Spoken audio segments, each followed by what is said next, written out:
7 hours about bias in the agency.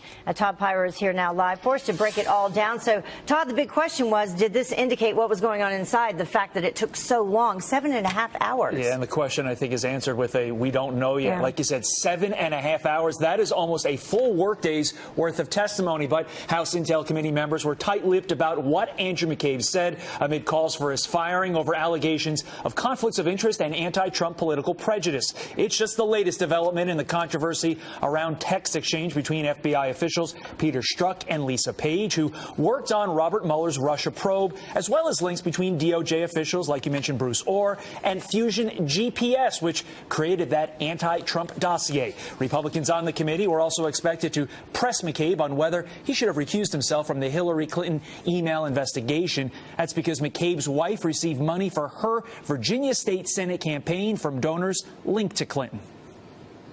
I don't want this testimony to just occur behind closed doors. One of the things Congressman Biggs and I are fighting for are subpoenas so that before the Judiciary Committee and all of the American people, we can get answers to these questions, expose the bias that we know exists, and ensure that we have a rule of law that we can rely on again in this country. The American people need them to come in because the bias is so palpable. It's so real. And, you know, when that happens, nobody believes that anybody's going to get a fair investigation in any level.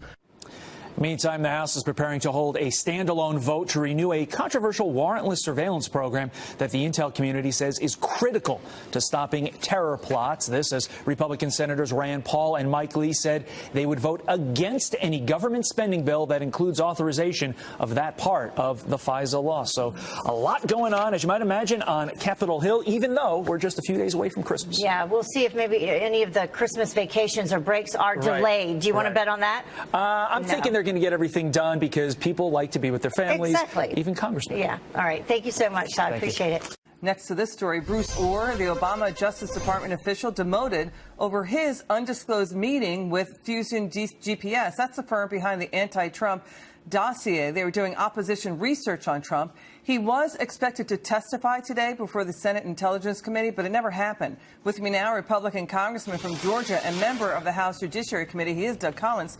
Sir, it's great to have you on. We love having you on.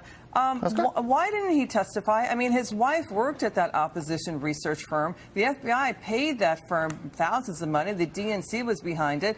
There's a lot of questions about a DOJ official doing this. I mean, why didn't he show up? Well, maybe you just outlined why he didn't show up. His wife worked for Fusion GPS. He had meetings with them, didn't disclose those meetings. I mean, it's becoming an ongoing cycle of it, and it's really disturbing. So maybe he's back studying for the test. I don't know. Maybe he didn't want to come and didn't feel like he could answer it. All it does is continue to see what the American people says is something's not right here. We're not getting the full story. President Trump and the whole investigation, this is something that we need to take a look at. And Mr. Orr not coming, they need to be straightforward. It restores the faith in the Justice Department, and right now we just don't see it. Congressman, are you banging the table saying this? The taxpayer funds the FBI. The taxpayer funds the DOJ. We, the taxpayer, have a right for transparency to hear what is going on here. I mean, you cannot have the federal police force steering an election or trying to throw it either way, or Justice Department officials doing that. You had a hearing with Deputy Attorney General Rod Rosenstein last week. Were you satisfied with what he said? No, I was actually frustrated with what he said because he made it very clear that he was over and it was him providing oversight to the Mueller investigation because he appointed him.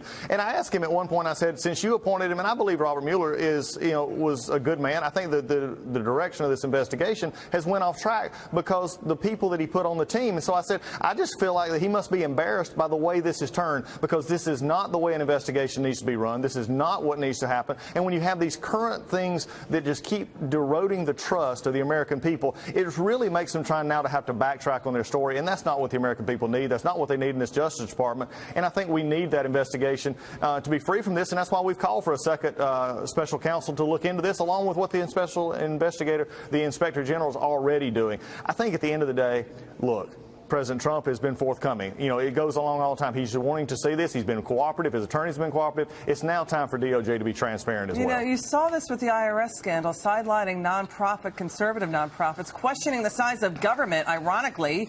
I mean, this is about, it's right in our face. The Democrats, and then large number of federal workers are Democrats and they work in a union.